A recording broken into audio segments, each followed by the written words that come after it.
Romeo, the Janitor, Episode 1, The Leak in Your Heart.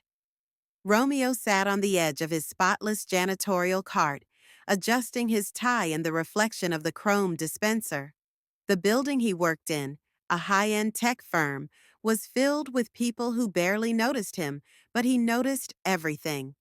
As the owner of Romeo's janitorial services, he prided himself on his work, his charm, and his ability to turn even the most mundane plumbing problem into a life lesson. Today, however, he was about to deliver his masterpiece.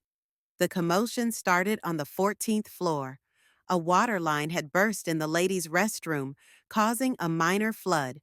Romeo arrived within minutes, his signature calm smile disarming the frazzled receptionist. As he walked in with his tools, his voice rolled out like velvet. "Don't worry, darling. I've got this under control. A little pressure adjustment, and everything will flow as it should." He winked, making her blush as she stepped aside. Inside, a group of women had gathered, their laughter mingling with nervous chatter. He took in the scene, a sink spraying water, heels stepping over puddles, and gave a slight smirk. "Ladies, it seems we've got a little problem with balance here," he said smoothly, pulling out a wrench. "The water's just trying to find its way, like all of us sometimes. A little too much pressure and—" He made a quick motion with his hand, mimicking an explosion. Everything bursts. The women exchanged glances, intrigued by his metaphor. As he worked, he explained the process, his words flowing like poetry.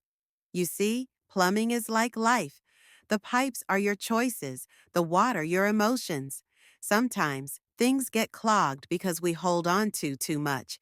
Sometimes we let the pressure build up without an outlet. That's when you need someone to step in and adjust the flow." One of the women, Sophia, crossed her arms and leaned against the wall. "So, you're saying my life would improve if I unclogged my emotions?" Romeo chuckled, his deep voice resonating in the tiled room. "That's exactly what I'm saying. You gotta let it out, let it flow. Otherwise, the cracks start to show." He tightened a valve and stood, brushing off his hands as the sink hissed and the water slowed to a stop. "Like that," he said with a satisfied grin. "Smooth and steady. You're good to go." The women clapped lightly, laughing at how effortlessly he handled the situation. But Sophia lingered, her eyes narrowing. "You're good at this," she said. "Good at what?" Romeo asked, packing up his tools. "Turning a broken sink into a therapy session," she replied, smirking. "Ah," he said, leaning on his cart. "I just fix what needs fixing, whether it's pipes, a room, or someone's day. It's all connected." Over the next few weeks, Romeo's reputation grew. Women across the building started making excuses to call him, inventing small emergencies just to hear him speak. "They say the copier's jammed again, Romeo," they'd say, even though it clearly wasn't his job. He'd show up anyway, delivering a smooth metaphor about gears and teamwork. Or, "There's a squeak in the elevator."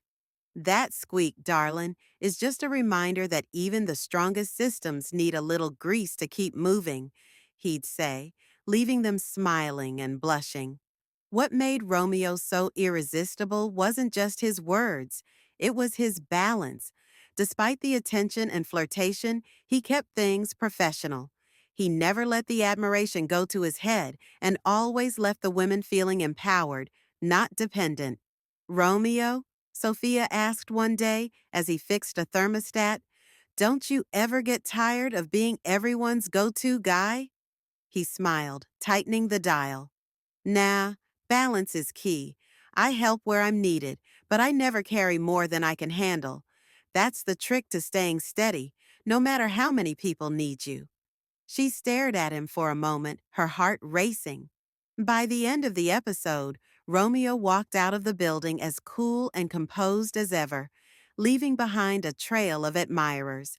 While the women upstairs speculated about who he might secretly like, Romeo whistled a tune, wiping his hands clean. After all, he still had toilets to scrub and floors to mop. Being smooth was his gift, but being a janitor was his job, and he wouldn't have it any other way. Alfonzo Pierre.